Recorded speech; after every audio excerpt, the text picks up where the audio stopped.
What if I told you Babylon might have never existed the way you imagine?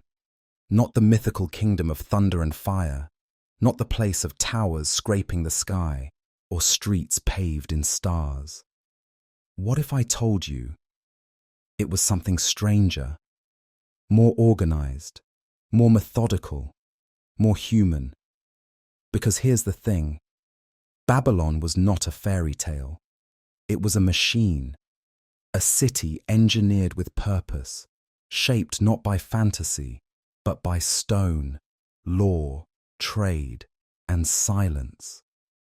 And yet, somehow, what remains feels impossible.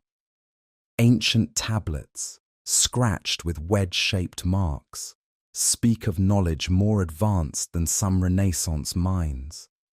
Mathematics mapped to the stars, calendars that knew when the moon would vanish, city plans aligned not just for beauty, but for power, temperature, and control. Babylon rose from the dust of Sumer, carrying forward the bones of a world already old. It didn't invent civilization, it refined it. Its name, Bab-Ilim, meant gate of the land, not heaven, just land, earth, practical, grounded. Still, travelers from foreign lands wrote of it as if it were a hallucination, a city so vast its walls swallowed sight, so advanced it bent time and trade in its favor, so enduring even its ruins refused to disappear. But how could such a place emerge from deserts and wars? How did it last, collapse, return, and leave its echo in nearly every modern system we use, from timekeeping to banking to bricks? This is the story we tell tonight, the story of a city that should have turned to dust, but instead turned into memory. And as you drift through this quiet chapter of time, remember this: Babylon wasn't fiction. It just felt like it. Before Babylon, there was dust, not empty dust, but dust that remembered. Akkad had fallen. Its empire, once the loudest in the world, collapsed into silence. Cities were abandoned, canals choked with silt, trade routes vanished like lines drawn in sand. But out of that silence came a name: Babylon, small, unimpressive, a town among many. It wasn't destined, it was chosen. At first, Babylon was no empire, just a quiet settlement along the Euphrates, built with clay and hope. But something in its bones was different. It sat at a crossroads, not of fate, but of rivers and roads, where goods moved and power pooled. By the 19th century BCE, the first dynasty of Babylon had begun, and among its early kings, one would stretch further than the rest: Hammurabi. Hammurabi did not conquer through fire. He moved through diplomacy, patience, and precision. He stitched cities together like a scribe organizing tablets. One alliance here, one battle there, until the map slowly turned the color of Babylon. By the time he was done, Babylon wasn't just a city. It was the spine of Mesopotamia. And with his rise came something new, something no king before him had left behind: a written system of law. But Babylon's strength wasn't only in leadership. It learned from the dead. It borrowed from Sumer, refined Akkad's order, kept what worked, discarded what didn't. It absorbed, transformed, repurposed. It didn't need to invent everything. It only needed to endure. Walls were built, not just to keep invaders out, but to declare permanence. Temples rose, not merely for belief, but to organize people, land, and power. Every brick laid was a signal. We are still here. We will still be here. And somehow, they were. So when we say Babylon rose from the ashes of Akkad, we're not being poetic. It truly did, stone by stone, word by word, from what came before into something no one could ignore. Not all empires are built by war. Some are built by rules. Hammurabi, the sixth king of Babylon's first dynasty, didn't just conquer. He calculated. He observed a fractured land, tribes in conflict, cities at odds, justice scattered like dust in the wind. And he offered something new, structure. His legacy, not just walls or victories, but a code, a system of laws etched into stone, tall and silent, standing as both warning and promise. The Code of Hammurabi is often called the oldest surviving written law. That's not quite true. Older fragments exist, but none were as complete, as deliberate, or as symbolic. Imagine it, a pillar of black basalt, over 2 meters high, standing in the heart of the city. At its top, not a crowned conqueror, but a seated figure handing down a staff and ring, symbols of command and continuity. Below, almost 300 laws, carved in tight, sharp cuneiform, covering everything from trade to theft, marriage to irrigation, debt to injury. But these weren't just rules. They were an order of reality, a way to define fairness not by whim, but by precedent. If a builder's house collapsed, he was accountable. If a merchant's weights were false, his trade was stripped. Land, labor, contracts, all governed not by favor, but by record. Yes, the penalties were harsh. And no, justice wasn't blind. It shifted by class, by gender, by role. But for the first time, law was written, visible, and final. No longer kept only in memory or spoken by rulers. It stood apart from them. Immutable, cold, real. Through this stone, Hammurabi did something rare. He made power transparent. And while empires would rise and crumble, his laws, centuries later, still whisper through courtrooms, still echo in the concept that no one, not even kings, stands above the rule of law. There was once a structure so tall, so wide, so layered with meaning, that it blurred the line between architecture and ambition. They say it stood in Babylon, a tower that touched the sky, or tried to.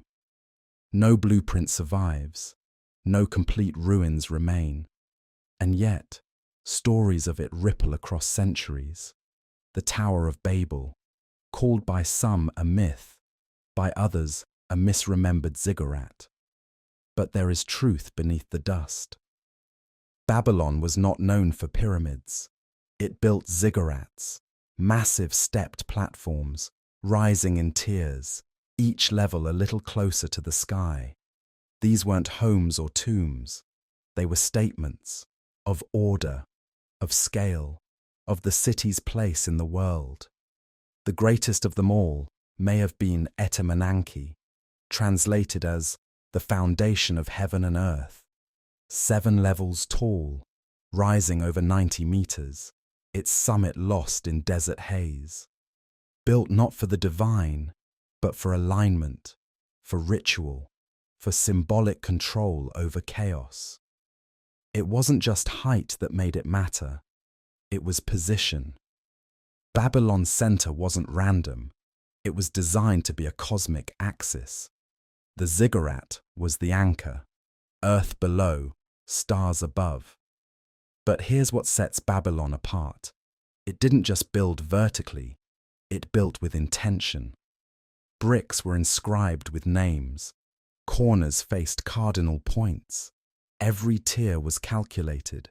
Every stair, every shadow mapped with precision. It was mathematics made into monument. So did the tower reach the sky? No, but it reached something else. A point where symbol met stone. Later, civilizations would misunderstand it. They'd retell it with thunder and confusion, with broken languages and divine punishment. But Babylon didn't fall because it built high. It rose because it built smart. And as night falls in your mind, imagine not a tower of punishment, but a tower of planning, a spiral of logic, rising from earth not to defy the sky, but to define the land beneath it. In Babylon, belief wasn't mysterious. It was managed. The towering structures, often called temples, weren't just places of reverence. They were centers of coordination for grain, labor, observation, and record-keeping. They tracked time. They catalogued events. They preserved consistency across seasons. Babylonian leaders understood something simple. A population organized around cycles was easier to govern. So they watched the sky because the sky didn't lie. They recorded the moon's phases. They traced the slow drift of bright objects, what we now call planets. They counted days, mapped seasons, and used patterns in the sky to regulate planting, harvesting, and trade. Not for faith, for efficiency. Their records were meticulous. Clay tablets filled with not poetry, but data, angles, numbers, predictions. They weren't casting spells. They were forecasting patterns. What many later called astrology was, in its Babylonian origin, something colder, a charting of behavior, not magic, management. The figures they referred to, symbols tied to rivers, fire, sky, grain, were not deities as we imagine them. They were icons of influence, representations of natural forces and civic ideals, tools to explain floods, shortages, disease, names to give structure to unpredictability. Inside these temples, scribes collected observations. They recorded weather, tracked omens, calculated risks. Not all predictions came true, but enough did to reinforce the system. And through it all, Babylon held firm to the same idea, that the world could be read like a ledger, that disorder could be reduced to cycles, that with enough numbers and enough watchers, nothing would be truly unexpected. Their rituals were repetition. Their stories were structure. Their belief was administration wrapped in symbol. So tonight, as you drift, forget visions of worship and mystery. Picture a room of clay tablets, a man at a table, a reed stylus in hand, scratching the sky into numbers, a civilization trying not to understand the divine, but to control the variables. Babylon wasn't just built. It was designed to impress. It wasn't merely a seat of power, but a city sculpted to project stability, wonder, and awe. Travelers wrote of it as if describing a dream. Massive walls, wide boulevards, water flowing through every district. But one structure, above all, captured the imagination: the Ishtar Gate. It stood tall, taller than most buildings in the ancient world. Brilliantly glazed in deep blue, it shimmered under the sun like polished stone from another world. Adorned with rows of lions, bulls, and serpent dragons, figures not of worship, but of symbolism, each carefully arranged, each telling a story, not in words, but in presence. This was not merely a gate, it was an announcement, a boundary between the ordinary and the orchestrated. Through it ran the processional way, a ceremonial road over 1/2 kilometer long, paved with limestone and bricks. During festivals, it came alive with parades and performances. But even empty, it spoke. Here is a city that understands beauty.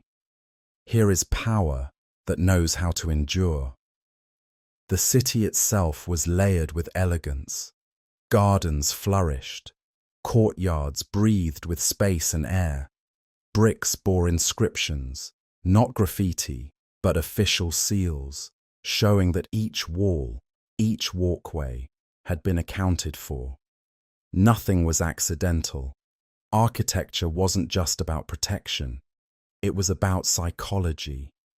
You entered Babylon and felt small, measured against walls so wide that 2 chariots could race atop them side by side. You were funneled, guided, observed. It was not chaotic. It was choreographed. But beauty in Babylon wasn't fragile. It was engineered. Even the bricks of the Ishtar gate were numbered on the back, like pieces of a massive puzzle, each one knowing its place before it was ever laid. So when we talk of Babylon's splendor, we don't speak of ornament for ornament's sake. We speak of design as declaration, art as infrastructure. And tonight, as the mind wanders, imagine not ruins, but a city that dazzled not by accident, but by intention. To rule land is one thing, to rule time, another entirely. Babylon's power didn't just rest on bricks or armies. It rested on its ability to count, to measure, to standardize what others left to guesswork. Their number system was built on a base of 60, not 10, not 12, 60. And this wasn't random. 60 divides cleanly by 2, 3, 4, 5, 6. It allowed for fractions, calendars, scales, and contracts, all to be fluid, divisible, efficient. That's why we still have 60 seconds in a minute, 60 minutes in an hour. That's Babylon, surviving in your watch. They weren't inventing the cosmos, they were breaking it down. They tracked the sun's path, the moon's return, the shift of constellations, and used this data to carve the year into predictable slices, not because they were dreamers, but because agriculture needed precision. Floods came late, crops failed, days mistimed, trade faltered. Mathematics in Babylon wasn't abstract, it was survival. They solved quadratic equations centuries before it appeared in Greek texts. They could calculate the area of irregular plots of land, estimate construction costs, and determine fair division of inheritance. A tablet dated to over 3,700 years ago reveals a near-exact approximation of the square root of 2. Another tracks the position of Jupiter with surprising accuracy, not for worship, but as a record of motion. They understood interest rates. They used compound growth. They calculated debts owed between merchants and recorded these numbers as binding agreements. Their writing, cuneiform, wasn't just script. It was a tool to record, to prove, to predict. This wasn't a culture lost in mysticism. It was a society grounded in observation and applied logic. So as you lie still, think not of pyramids or magic, but of a scribe, running his finger down rows of numbers, looking for errors in a system built to last. Babylon's greatest legacy may not be what they believed, but what they could prove. By the 6th century BCE, Babylon wasn't just surviving, it was towering, and behind its final golden age stood a name still echoing, Nebuchadnezzar II. He didn't build Babylon from scratch. He refined it, expanded it, poured resources into making the city not just functional, but unforgettable. Under his rule, the walls were thickened, the temples restored, the streets widened. The Ishtar gate, already magnificent, was only one jewel in a growing crown. Babylon became a city meant to impress both the traveler and the historian. It was engineered to be remembered. And then there's the enigma. The story goes that Nebuchadnezzar built something no one could forget: the Hanging Gardens of Babylon, described as a lush, terraced mountain rising in the heart of the city, filled with trees, vines, and waterfalls, supported by stone columns and hidden irrigation systems. A green marvel in the middle of dust and desert. But here's the mystery. No definitive evidence of the gardens has ever been found. No tablet describes them from inside Babylon. No ruins match the description. Only Greek historians, writing centuries later, mention them. So what were they? A wonder lost to erosion? A mistranslation of another city's creation? Or perhaps a myth, built not of brick, but of reputation? What we do know is this: Nebuchadnezzar's Babylon was planned with precision. He wasn't building legends, he was building order. Massive reservoirs, canals, raised platforms. It's entirely possible something like the Hanging Gardens existed, even if the name and scale were later exaggerated. But in Babylon, that's the point. Fact and symbol blend. Stone becomes story. And maybe, just maybe, that's how Nebuchadnezzar intended it. Not to be remembered for what he ruled, but for what people believed he built. As your breath slows, imagine not the exact garden, but the possibility of one. Terraces layered with green, water trickling through ancient stone, a city not resting on legend, but feeding it. Babylon didn't conquer the world by sword alone. It did so with clay tablets, grain, and math. Long before coins, Babylon thrived on a system older than currency: barter, credit, and contract. And it worked, not because people trusted each other, but because they trusted records.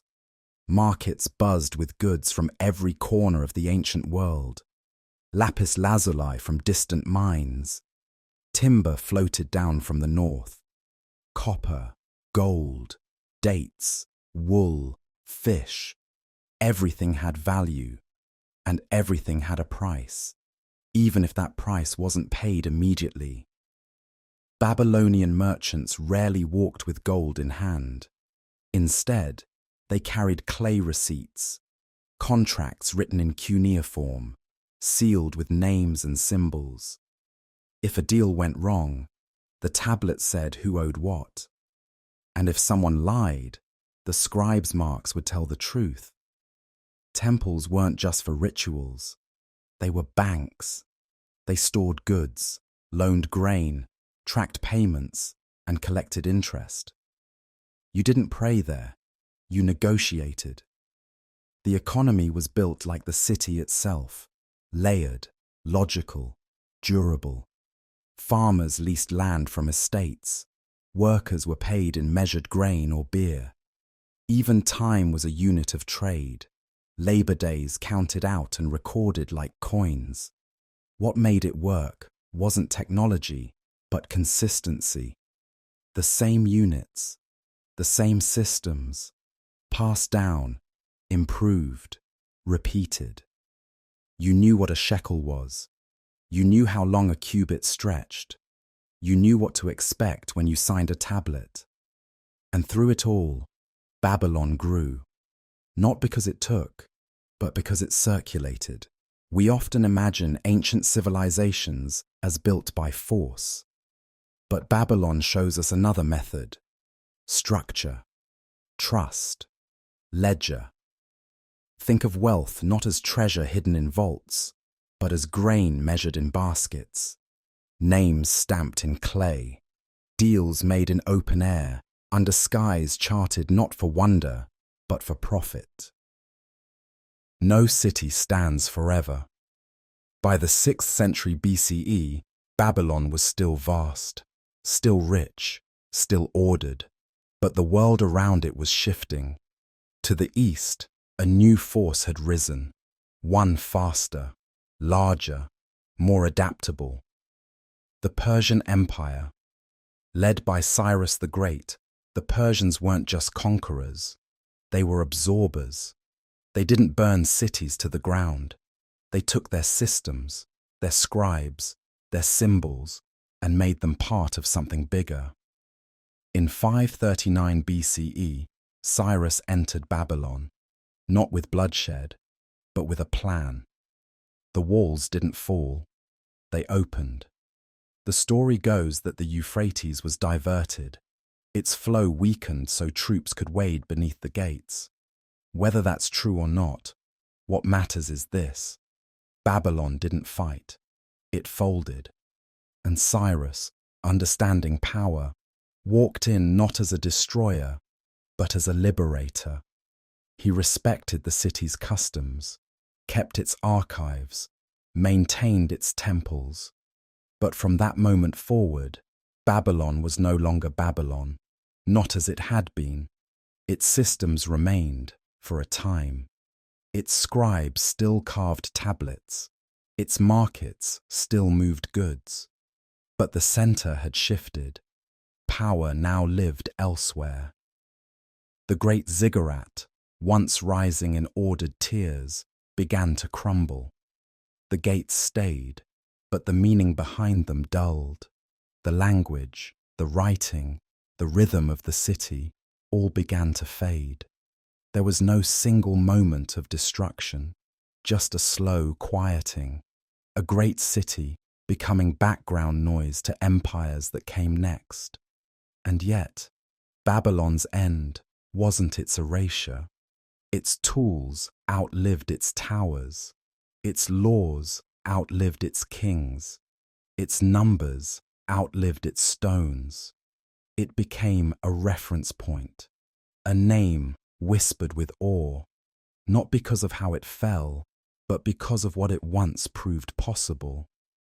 Tonight, as your thoughts drift, imagine the silence of a city that had done its work, not vanished, but absorbed. Its last words written not in dust, but in systems still running. Babylon is gone. Its towers are rubble. Its streets buried. Its name mispronounced in every language it ever touched. And yet, we still live in its shadow, the clocks you follow, the calendar you trust, the contracts you sign, the laws that govern you. All whisper something older than memory, something carved in clay. Babylon didn't aim to be eternal. It aimed to be understood. It built systems that could outlast walls, ideas coded into routine, time divided by 60, property measured by units they defined, debt recorded with terms still echoed in modern finance. Even their word for tablet lives on in the screens you now hold in your hands. But more than tools, Babylon left behind a mindset that the world can be recorded, that patterns matter, that power isn't just who commands, but who documents, who tracks, who remembers. Its ruins teach nothing by shouting. They teach by surviving, by the tablets unearthed after thousands of years, still legible, by systems that found their way, not through armies, but through function. They remind us that civilizations aren't just made of monuments. They're made of choices, rules, symbols, things fragile in the moment, but indestructible in structure. Babylon fell, but its ideas were too useful to die, and so they traveled, through Persia, through Greece, through Rome, through silence, until here you are, lying still, listening to the dust of a city that once mapped the stars, not to find meaning, but to keep the fields watered on time. This is what Babylon teaches us, that memory is stronger than marble, that systems outlive kings, and that buried beneath layers of time, some truths still glow warm in the clay. Sleep now, beneath the remnants of a world that was never fiction, just deeply organized.